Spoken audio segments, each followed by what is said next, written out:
sur le thème de l'insertion professionnelle. Donc bonjour à toutes et à tous. Je me présente Johan Proto, donc je suis responsable commercial au sein de la société Sphinx Développement. Je suis accompagné de mon collègue Théo, qui travaille avec moi également sur le secteur de l'enseignement et de la recherche. Et je vais vous présenter ce matin, durant une demi-heure, un webinaire sur le thème des enquêtes d'insertion professionnelle. Le but de ce webinaire, donc c'est le troisième sur le même thème. Alors, ce webinaire-là je n'ai pas prétention à maîtriser le sujet à 100% et vous faire un cours sur comment mener à bien une enquête d'insertion professionnelle. Vous l'aurez compris, je vais me servir de ce thème-là pour illustrer la présentation de notre logiciel et en quoi notre logiciel peut vous aider à réaliser ce type d'enquête, ce type de collecte de données. Voilà, donc je vais me servir d'une enquête d'insertion professionnelle et je vais vous montrer quels sont les points forts de notre logiciel pour mener à bien ce projet en particulier. Donc je vais quand même vous parler de ces enquêtes, en tout cas dans l'introduction. Alors, juste avant, je vais vous présenter vraiment rapidement, en quelques secondes pour celles et ceux qui ne connaîtraient pas. Pardon. Donc Sphinx, nous fêtons nos 30 ans. Demain d'ailleurs, notre société sera fermée. Nous fêtons nos 30 ans d'existence. Vous voyez en dessous 50 000 clients, donc on a un grand nombre de clients et notamment dans le secteur de l'enseignement et de la recherche. Donc nos clients, eh bien, ce sont vous peut-être, ou peut-être vous d'ici quelques temps. Et les clients dont je m'occupe plus particulièrement, ce sont les universités, les écoles, les laboratoires de recherche, enfin tout le secteur de l'enseignement et de la recherche. Nous menons de plus en plus, et depuis maintenant un grand nombre d'années, des enquêtes en ligne, lorsque c'est possible. Nous organisons un grand nombre d'heures de formation. Nous avons un grand nombre de collaborateurs et une présence également au niveau international. Alors, durant cette présentation, je vais vous parler des logiciels, mais je vais également vous parler à la fin de cette présentation de la possibilité, de notre offre qui consiste également à vous vendre des formations si vous en avez besoin, ou tout du moins des formations initiation, voire des formations plus avancées. Et également, nous avons une offre de prestations, puisque nous avons un service composé de chargés d'études qui réalisent tous les jours des enquêtes ou parties d'enquêtes pour nos clients, et notamment des enquêtes d'insertion pour des écoles, des universités, ou qui aident des personnes qui sont en charge de réaliser ces enquêtes d'insertion professionnelle. Alors, pour en terminer sur une présentation un petit peu générale, la présentation, ce que je vais vous montrer, l'enquête que je vais vous montrer, eh bien, a été réalisée avec le logiciel Sphinx IQ2 Kali et la solution d'hébergement Sphinx Online. Voilà. Donc je vais vraiment parler de ce logiciel et de cette solution d'hébergement. Alors, l'enquête d'insertion professionnelle, déjà, pourquoi est-ce qu'on l'a fait? Pourquoi est-ce que les écoles, pourquoi est-ce que vous la faites, vous allez être amené à les faire? Déjà, c'est parce qu'il y a une obligation ministérielle depuis déjà un grand nombre d'années, notamment pour les DUT, licences pro et master, qui se doivent d'envoyer un questionnaire à 30 mois après l'obtention du diplôme par l'étudiant. Donc voilà, une obligation déjà. Et puis aussi, il y a également d'autres obligations, d'autres niveaux de cadrage qui vont faire que certains établissements vont devoir faire une enquête d'insertion professionnelle pour faire remonter des informations, des chiffres, des données récoltées quant au taux d'insertion des diplômés, des étudiants diplômés à la sortie de leur établissement. Ensuite, à quoi va servir cette enquête d'insertion? Alors, cette enquête d'insertion professionnelle, elle va vous permettre, et elle va permettre au ministère et à ces autres entités de savoir ce qu'est devenu l'étudiant une fois qu'il a été diplômé. Est-ce qu'il a facilement trouvé du travail? En combien de temps? Quel type de travail? Quelle rémunération?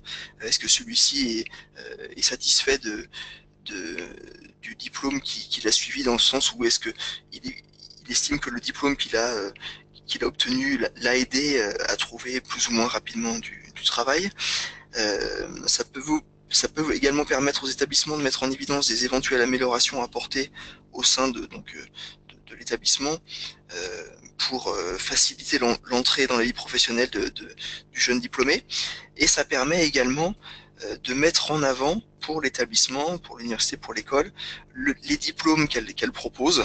Euh, donc promouvoir l'image de l'établissement en affichant des chiffres qui peuvent être bons, en disant voilà, une fois l'étudiant que l'étudiant est sorti de notre école, il a trouvé du travail dans une période très courte. La majorité des étudiants travaillent du travail dans une période très courte. Ils sont satisfaits de l'emploi qu'ils ont obtenu, du diplôme qu'ils ont obtenu. Ils ont trouvé leur premier salaire était très convenable. Voilà, donc on peut mettre en avant et faire la promotion également de l'établissement via ces données que l'on va récolter.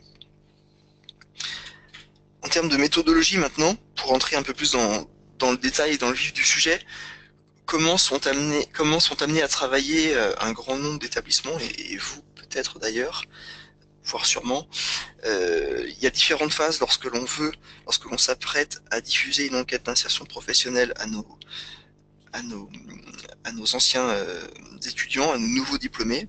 Tout d'abord, on va au maximum récupérer les coordonnées de ces étudiants euh, ou des parents depuis des bases existantes, donc des infos que vous avez dans vos établissements, pour se doter des informations les plus complètes pour tenter véritablement de joindre l'étudiant.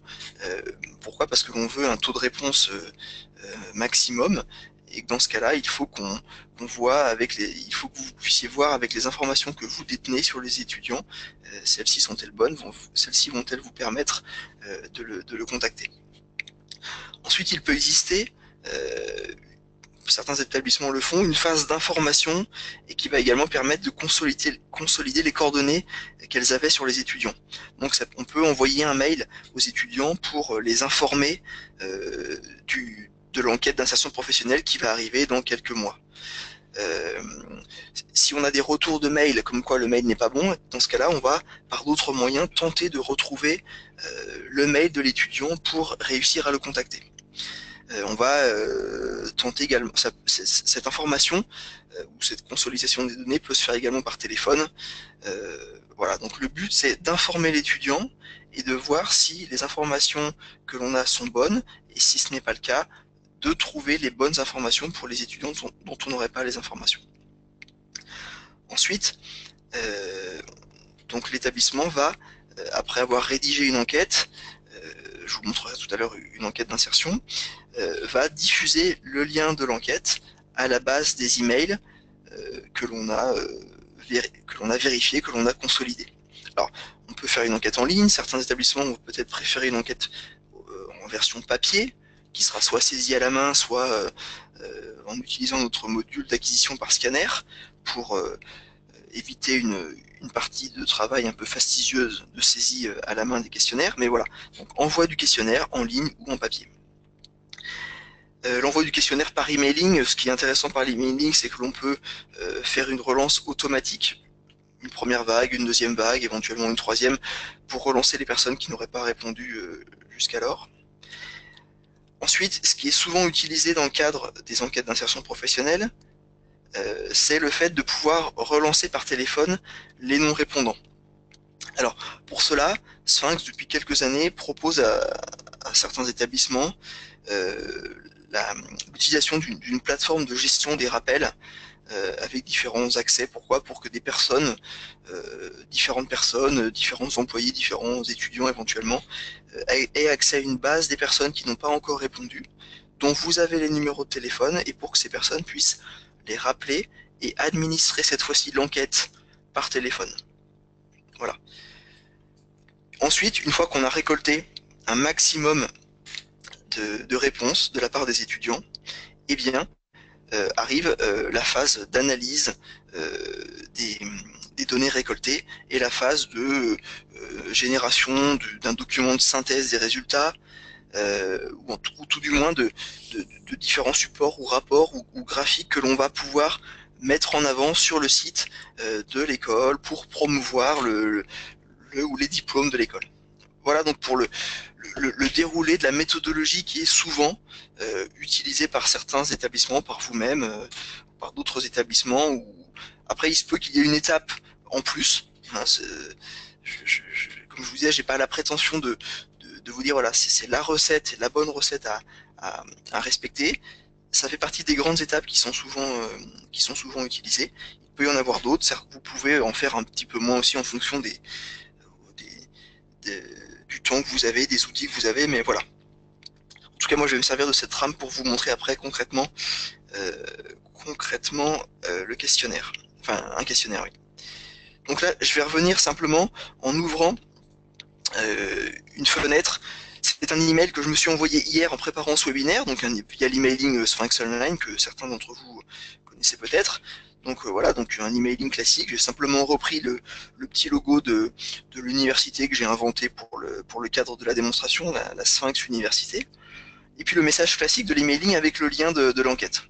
Donc on imagine que je suis un étudiant, j'ai été sollicité par la Sphinx Université, j'ai été diplômé il y a quelques temps, et je reçois le lien de l'enquête que je suis invité enfin, pour laquelle je suis invité à répondre. Alors sur cette enquête, je vais vous montrer plusieurs choses. Donc c'est une enquête d'insertion professionnelle qui existe, que j'ai trouvé, l'enquête peut-être officielle, que j'ai trouvé, et puis j'y ai apporté quelques modifications. Pourquoi? Également pour vous montrer, en termes de forme, ce que dans un questionnaire Sphinx, avec la nouvelle version qui est disponible depuis un petit moment déjà, on peut faire en termes de mise en forme pour avoir un questionnaire qui soit agréable, qui soit sympa et qui encourage l'étudiant à répondre. Mais également, ce que je vais vous montrer là, c'est que dans cette enquête-là, que j'ai diffusée à certains étudiants, notamment moi, tout à l'heure on parlait d'informations que l'on peut connaître sur les étudiants. Ces informations-là, vous pouvez les garder et ne pas les rendre visibles à l'étudiant, mais vous pouvez également montrer à l'étudiant que vous savez que voilà, j'ai obtenu un master en mention droit des affaires, et dans ce cas-là, vous pouvez le rappeler de cette manière-là ou non, ou simplement en faisant afficher le nom du diplôme, et vous pouvez également faire afficher l'information sur son adresse, information qu'il ne pourrait par exemple pas modifier, et lui demander est-ce que celle-ci a changé. Oui, si c'est le cas, eh bien dans ce cas-là, l'étudiant pourrait modifier son adresse, ou alors non, ou la laisser, adresse ou alors une autre information. Je vous montre ça parce que je sais que dans les enquêtes d'insertion professionnelle, certains sont amenés à importer des informations sur l'étudiant pour les confronter à l'étudiant et voir s'il travaille toujours dans la société dans laquelle il avait indiqué la fois précédente, est-ce qu'il habite toujours à la même adresse, son numéro de téléphone, etc. Donc je passe sur l'enquête pour vous montrer d'autres informations. Donc là, bon, on a classiquement des menus déroulants, des cases à cocher, des conditions d'affichage que je vais vous montrer. La possibilité aussi de mettre donc les conditions d'affichage comme je vous le montre ici, des boutons un peu plus gros. Pourquoi? Parce que chose importante que je ne vous ai pas encore dit, cette enquête-là, le format est en responsive design, c'est-à-dire que moi, je la lis sur l'ordinateur de mon PC portable. Si un de mes collègues anciens étudiants l'ouvrait avec son téléphone portable ou sa tablette, l'enquête, eh bien, le format de l'enquête s'ajusterait au format du support utilisé. Voilà, donc c'est pour ça qu'on parle d'options, de formulaire en responsive design. Je continue mon enquête. Voilà, donc là, toujours pareil, conditions d'affichage, oui ou non, une autre question apparaît, avec cette fois-ci une autre question toujours un petit peu sympa, donc sur lequel ça me permet de vous montrer que j'avais fait une petite erreur, donc sur ce drag and drop, donc pour illustrer une question fermée multiple ordonnée, j'avais mis ici préciser les 3 principaux concours, et finalement, j'avais laissé 2 dans le paramétrage puisque je ne peux en mettre que 2. Voilà, mais tout ça pour vous montrer une question un petit peu sympa, donc de drag and drop, qui permet d'avoir une question dans une forme un petit peu au goût du jour avec ce qu'on peut faire en termes d'enquête en ligne. Ici, on a quelques questions de satisfaction dans un groupe de questions, et plutôt que d'afficher le groupe un peu important et volumineux, on peut faire afficher ici les différentes questions et on choisira ici les modalités de satisfaction, pas du tout, plutôt non, plutôt oui, tout à fait. Et les questions ici, les questions de satisfaction partielle, défilent dans ce qu'on appelle ici un carrousel. On va ici avoir une note de recommandation. Je vous disais tout à l'heure que l'on pouvait se servir également de l'enquête d'insertion professionnelle pour dire est-ce que vous recommanderiez cette formation, ce diplôme à un ami ou un collègue? Et dans ce cas-là, on peut dire oui, non. Alors moi je suis plutôt oui, je suis assez satisfait, donc je vais mettre une note sur 10. Voilà, suivant, suivant. Voilà. Donc voici l'enquête que je vais vous montrer, donc personnalisée avec un petit logo, un fond avec des personnages, ça c'est au goût de chacun. Mais voici l'enquête que j'ai faite dans Sphinx. Alors, si je reviens maintenant sur ma présentation, ce que je voulais vous montrer, voilà, tout simplement, c'est une copie d'écran que j'ai faite depuis mon téléphone portable, où on voit ici le format de l'enquête adapté au support, à savoir le smartphone. Donc ici, dans la question, plutôt que d'avoir les questions, les modalités qui sont les unes à côté des autres et avec des cases à cocher, avec des petites cases à cocher, on va les avoir, comme vous le voyez dans le bas de l'écran, les unes en dessous des autres, sur des gros boutons qui vont permettre facilement de sélectionner les modalités avec le doigt sur l'écran de son smartphone ou de sa tablette. Alors, tout ça pour vous dire que lorsque l'on fait une enquête, que ce soit une enquête d'insertion professionnelle ou d'autres types d'enquêtes, mais peut-être encore plus dans le cadre d'une enquête d'insertion professionnelle, ce que l'on veut, c'est aussi avoir un taux de retour qui soit le plus grand. Et dans ce cas-là, Sphinx va vous proposer des outils de diffusion qui vont pouvoir vous permettre d'obtenir un taux de retour le plus important possible. Donc là, je vous ai parlé de l'enquête envoyée par emailing avec la relance automatique. On pourrait également imaginer que si dans la base dans laquelle vous avez les emails, vous aviez également les numéros de portable des étudiants, vous pourriez, après avoir diffusé l'enquête par emailing, faire une vague de relance par SMS en utilisant le numéro de portable des personnes qui n'auraient pas encore répondu à l'enquête. Et dans ce cas-là, vous les relanceriez par SMS, ils recevraient un SMS dans lequel il y aurait un lien raccourci, ils cliqueraient sur ce lien et ils accéderaient à la même enquête en ligne sur leur smartphone à laquelle ils pourraient répondre. Après, il existe d'autres moyens de diffuser les enquêtes qui sont le fait de partager l'enquête sur les réseaux sociaux, les QR codes, le papier. Ceux-ci, dans le cadre de l'enquête d'insertion professionnelle, ne sont pas directement utilisables dans le sens où nous, dans le cadre de l'enquête d'insertion professionnelle, on a besoin d'envoyer d'avoir le lien entre l'enquête et l'enquêté et l'étudiant. Mais voilà, en tout cas, l'emailing, le téléphone, le SMS vont vous permettre de vraiment pouvoir tenter de suivre l'étudiant pour tenter d'avoir la réponse à l'enquête. Alors, ce que je voulais vous montrer également, c'est une fois avoir envoyé l'enquête par emailing, peut-être avoir renvoyé le lien de cette même enquête en ligne par SMS. Si jamais vous avez encore des étudiants qui n'ont pas encore répondu à l'enquête, ce que l'on peut proposer également, c'est la mise en place assez simple d'une plateforme très simple, je vais vous la montrer ici, qui va vous permettre de faire une relance par téléphone, mais surtout de gérer ces relances par téléphone. Donc, un onglet là va s'ouvrir avec cette plateforme de relance téléphonique, assez simple, vous le verrez, qui va simplement mettre en avant une table des réponses. Voilà, donc ici on a une table avec le nom des étudiants, leur téléphone, leur email. On pourrait avoir d'autres informations, mais ce qui est important, c'est au moins d'avoir le nom, prénom et le téléphone des personnes qui n'ont pas encore répondu à l'enquête. C'est pour ça qu'on les a placés derrière le bouton que l'on a nommé étudiants à contacter. Donc si on clique par exemple sur la fiche d'Aurélie Paget, Alors, ce que j'aurais pu faire avant, d'ailleurs, c'est que ce que je vais faire avant, c'est que je vais m'équiper de mon numéro de mon téléphone et appeler cette personne, cliquer sur la fiche. Ce numéro de téléphone, j'aurais également pu le faire apparaître également sur cette fiche. Je vais l'appeler. Je vais déjà lui demander si elle est disponible pour répondre à l'enquête. Et si oui, eh bien, je vais cliquer sur valider et je vais dérouler l'enquête. Ici, j'ai accès au questionnaire et je vais cliquer sur suivant, etc. Et je vais passer en revue toutes les questions avec cette personne. Et voilà. Et elle va atterrir, entre guillemets, dans la base des étudiants contactés, dans laquelle j'en avais jusqu'alors uniquement 2. Et puis, si elle n'était pas disponible, eh bien, j'aurais coché la modalité à rappeler et elle apparaîtrait dans cette table étudiant à rappeler.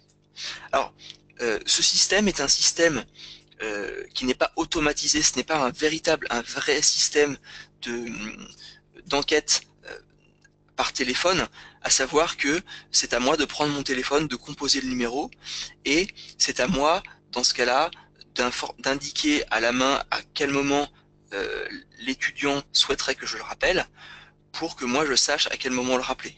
Mais ça vous permet quand même de partager une base qui peut contenir quelques centaines d'étudiants, et via un accès restreint, je pourrais partager cette même base dans laquelle, bon, pour ma démo, j'ai ici que 8 étudiants, je pourrais la partager auprès de quelques, entre guillemets, téléopérateurs, via des accès restreints différents, et une personne aurait 100 contacts, une deuxième en aurait 100, une deuxième en aurait 100, une deuxième en aurait 100, etc.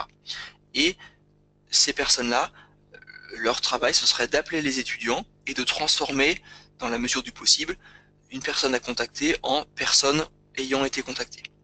Voilà. Et toutes ces données sont dans la même base. On retrouverait les réponses des personnes qui ont répondu directement à l'enquête, ou alors via une relance, ou via l'enquête par SMS, et enfin par téléphone. Voilà.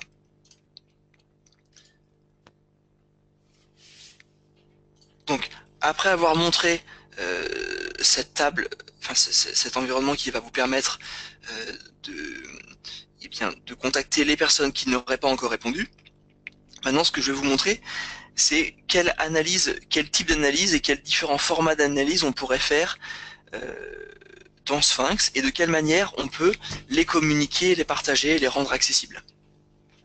Que ce soit de l'analyse quantitative, mais également voir un petit peu ce que les personnes ont mis dans leur réponse aux questions texte qu'il peut y avoir dans l'enquête d'insertion professionnelle, notamment la question commentaire. Alors, ici, j'ai présenté des résultats et différents niveaux de résultats et formats de résultats et différents exemples dans ce qu'on appelle un web reporting. Ce web reporting, il est compris, c'est un module qui permet de partager des analyses qui ont été faites dans le logiciel au préalable, hein, le même logiciel dans lequel vous avez fait votre enquête, mais ça permet également de réaliser directement des analyses qui sont proposées directement par ce module. Donc, la première vue que l'on a, que j'ai appelé moi-même synthèse des résultats, elle est ici. Donc on a des tableaux, voilà, relatifs à des tableaux à plat relatifs à la situation professionnelle de l'étudiant au 1er décembre 2015. Donc 37,2% ont déclaré avoir un emploi. Alors ne soyez pas surpris des niveaux de réponse qui sont peut-être alarmants. C'est une enquête. L'enquête est une véritable enquête avec des véritables questions. Plus précisément, les réponses, les 504 réponses que vous voyez ici, sont des réponses entre guillemets bidons, des réponses qui ont été générées. Donc voilà. J'espère que dans le cadre de vos enquêtes, il y a un plus grand nombre un nombre d'étudiants un peu plus important qui déclarent avoir trouvé un emploi que les 37,2% que dans mon enquête. Voilà, donc on a ici des tableaux à plat, et ces tableaux à plat ont été faits dans le logiciel. Ils ont été faits dans le logiciel Sphinx IQ. Pour vous le montrer, simplement, je vais revenir ici dans le logiciel, et on voit ces mêmes tableaux, cette même présentation, et ces tableaux ont été faits ici dans le logiciel. Et dans ce même logiciel, on aurait pu avoir également ce qu'on appelle un dépouillement automatique, c'est-à-dire une présentation des tableaux, voilà, par défaut. Le logiciel peut vous générer ces tableaux, et après c'est à vous de les modifier, de les éditer, etc. Et moi, dans le cas de ma présentation, j'avais fait cette présentation, ce modèle-là, pour la présenter en ligne dans ce module Web Reporting. Alors, on a ici des tableaux et on a la possibilité de mettre ici un filtre automatique. Moi, j'ai fait le choix, par exemple, de mettre la variable du master.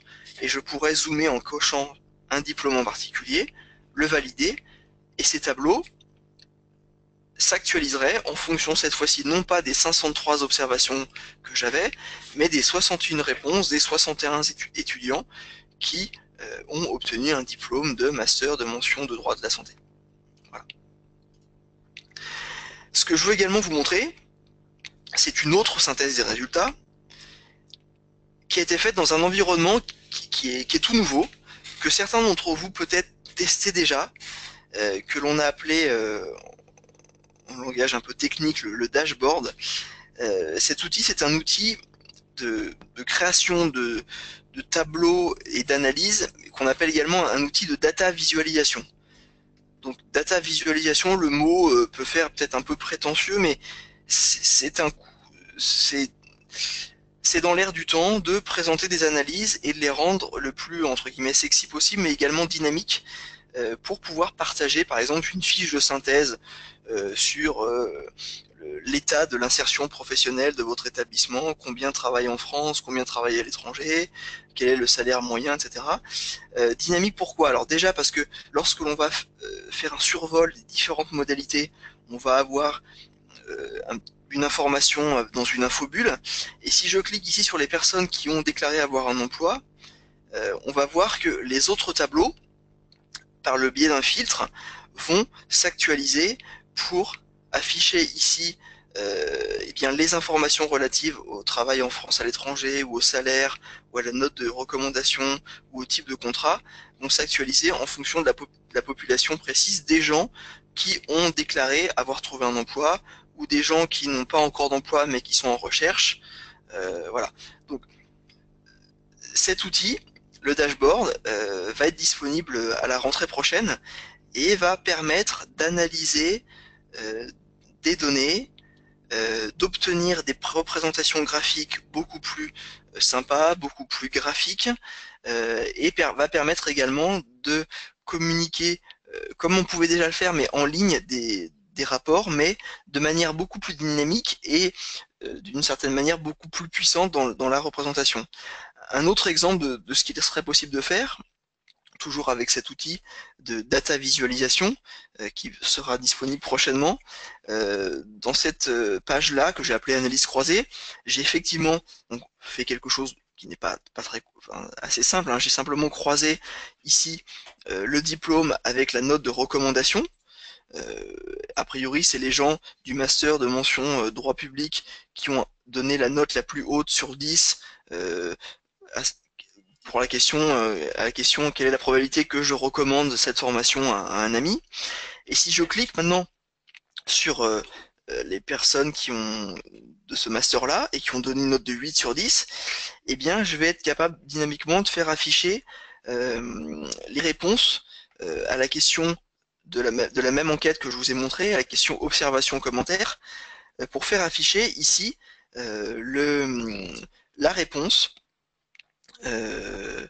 de l'étudiant qui a mis comme quoi voilà, bon bah il a effectué le master recherche que j'ai effectué m'a donné de bonnes bases théoriques et pratiques pour démarrer facilement une thèse en biologie végétale, etc. Verbatim ou commentaires d'ailleurs qui sont souvent utilisés par certaines écoles ou universités à côté d'une petite photo d'un ancien étudiant qui témoignerait de la qualité du diplôme, qu'il a aidé à rentrer dans la vie active, etc. Donc moi, ce que je veux vous montrer, c'est également cette possibilité du logiciel de pouvoir bien, faire une extraction des commentaires positifs donnés par un étudiant, et également la possibilité de faire afficher des vues dynamiquement via ce nouvel outil de data visualisation. Alors, un autre exemple, dans le cas de l'analyse de la satisfaction, et après je vais accélérer un petit peu, je vois qu'il est déjà 11h29, mais j'ai bientôt terminé, c'est la possibilité, toujours pareil, de représenter le niveau de satisfaction des étudiants dans ce graphique où j'ai classé les gens satisfaits et les gens pas satisfaits. Si je clique ici par exemple sur les gens très satisfaits, je vais à côté avoir le nuage de mots qui illustre le corpus, c'est-à-dire l'ensemble des réponses à la question texte, aux commentaires que j'avais dans mon enquête. Et si je clique ici sur informatique, de la même manière, je vais avoir les réponses des personnes qui ont déclaré être satisfaites euh, dans, et qui témoignent en quoi le diplôme les a aidés, ou en tout cas a été pour eux un bon moyen, une bonne formation qui leur a permis de travailler, de trouver assez rapidement un travail.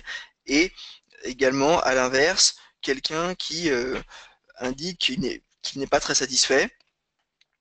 Euh, et dans ce cas-là, le nuage de mots ici va apparaître avec les mots, euh, les mots correspondants. Voilà, si celui-ci veut bien apparaître. Voilà, tout ça pour vous dire qu'il y a un filtre sur le nuage de mots qui va apparaître en fonction de si les étudiants ont indiqué qu'ils étaient satisfaits ou non. Voilà, donc là, j'ai ce qu'on appelle un petit effet démo. Peu importe. Je vais terminer par une vue, cette fois-ci, qui, elle, est proposée automatiquement par ce web reporting, par notre solution en ligne de partage d'analyse, euh, qui s'appelle normalement le NPS, le Net Promoter Score, que moi j'ai rebaptisé en indice de recommandation de la formation. Il est intéressant puisqu'il va vous apporter un grand nombre d'informations, à savoir le pourcentage de personnes qui seraient promoteurs de la formation, qui encourageraient d'autres personnes dans leur entourage à suivre cette formation de votre établissement, et les personnes qui, elles, au contraire, ne seraient pas vraiment pour faire la promotion de ce diplôme. Alors, vous allez obtenir par exemple ce, cet indice si vous avez dans votre enquête une question de 0 à 10. La question, c'est justement celle dont je parlais juste avant. Recommanderiez-vous euh, ce diplôme à vos proches? Et lorsque vous avez cette question, eh bien le logiciel, par défaut, va être capable de générer un petit peu comme ce que je vous ai déjà montré, les extraits des commentaires de la question texte qu'il y avait dans l'enquête, avec éventuellement, on pourrait mettre ici une question, une variable qui permet d'identifier, également la note, et puis là on a la possibilité également de zoomer sur un commentaire d'une personne qui a déclaré qu'il était satisfait, et de voir le commentaire apparaître. Voilà. Donc maintenant, pour terminer, puisque j'ai pris un tout petit peu quelques minutes de retard, euh, simplement 3 slides pour terminer ma présentation. Ce que je voulais vous montrer là dans ce webinaire, ce que j'ai tenté de vous montrer, c'est que Sphinx a des outils qui peuvent vous aider dans ce type d'enquête qu'est l'enquête d'insertion professionnelle. Pourquoi? Parce qu'elle va vous permettre de faire une enquête déjà en responsive design qui va être capable d'être lue par différents supports, que l'étudiant réponde à l'enquête via un écran d'ordinateur, une tablette, un smartphone, que vous pourriez faire une relance par SMS pour les étudiants qui n'auraient pas répondu à la première vague par emailing, qu'il est également possible de faire une relance par téléphone et qu'on peut vous proposer via notre module web reporting de créer ce qu'on va appeler une base d'appel avec des tables des personnes à contacter, une table des personnes qui seraient à recontacter, des personnes qui ont été contactées. Pourquoi? Pour faciliter la gestion des relances téléphoniques. Éventuellement la possibilité de partager une table énorme avec des accès différents à différentes personnes, à ce qu'on va appeler des téléopérateurs. Et ensuite, dans l'analyse, on peut avoir notre outil permet de faire une analyse quantitative et qualitative assez puissante et qui va vous permettre de zoomer rapidement sur notamment par exemple pour les réponses aux questions texte, les personnes qui sont satisfaites ou non, mais dans la partie quantitative, avec notre nouvel outil que l'on appelle pour l'instant le dashboard, donc cet outil de data visualisation, de faire des fiches de synthèse sympa en termes de forme pour communiquer sur des indicateurs qui sont importants pour vous, comme à combien de temps après combien de temps l'étudiant a trouvé du travail, quel est son type de contrat, travaille-t-il à l'étranger ou en France, quel est son salaire moyen. Voilà, vous avez peut-être vu rapidement qu'il est possible de représenter des graphiques, enfin des résultats via des objets graphiques qui peuvent être sympas pour les utiliser directement dans vos présentations en termes de documents de communication. Alors, si vous ne souhaitez pas acheter le logiciel ou si vous si vous ne l'avez pas, ou si vous pouvez également, faire appel à nos services en termes de prestations. Et dans ce cas-là, notre département nommé Sphinx Institute, qui regroupe des chargés d'études, peut vous aider dans la réalisation de tout ou partie de votre enquête d'insertion professionnelle. Tout ou partie. Pourquoi? Parce qu'elle a l'expertise, elle a elle peut être de bons conseils. Nous réalisons depuis un grand nombre d'années des enquêtes d'insertion professionnelle pour des établissements comme les vôtres, ou alors nous aidons ou nous accompagnons des personnes qui réalisent des enquêtes d'insertion dans l'analyse, dans le paramétrage du questionnaire, dans la mise en place de cette fameuse base d'appels et de relance téléphonique des étudiants. Voilà. Donc, voilà pour ce qui est de ma présentation. La fin était un petit peu rapide, mais j'espère vous avoir intéressé et j'espère que vous avez compris le message que je voulais faire passer, à savoir que notre logiciel peut vous aider dans ce type d'enquête, que nous proposons de vous vendre ce logiciel si vous ne l'avez pas encore, et si celui-ci vous a séduit. Nous vendons également des formations d'initiation, mais également des formations personnalisées, ou ce que l'on pourrait appeler sur mesure, pour vous aider directement et à travailler concrètement et rapidement sur ce projet. Et si vous le souhaitez, nous pouvons également vous accompagner sur ce projet. Vous commencez à faire cette enquête, mais vous aurez peut-être besoin de nous dans la partie analyse, dans la partie diffusion, dans la partie relance des étudiants. Voilà, donc nous sommes là à votre écoute pour répondre à vos questions. Vous avez peut-être découvert des choses, j'espère que vous avez découvert des petites nouveautés ou des grosses nouveautés sur ce qu'on peut vous proposer en fonction des versions que vous avez et de votre niveau d'utilisation du logiciel. Voilà, j'espère vous avoir intéressé, j'espère que vous avez des questions. Une enquête va vous être envoyée simplement pour avoir votre retour, votre satisfaction ou non. Je vous encourage à mettre des commentaires, à indiquer si vous avez été satisfait ou non. Avec mon collègue, nous allons vous rappeler pour nous entretenir avec vous si vous êtes intéressé pour discuter de cette présentation. Voilà, j'espère ne pas avoir été trop brouillon. Et puis je vous dis déjà à bientôt au téléphone ou par mail. Et bonne utilisation du logiciel Sphinx pour les gens qui l'utilisent déjà. Et peut-être à bientôt pour les autres. Je vous souhaite une bonne fin de matinée et une bonne journée. Au revoir.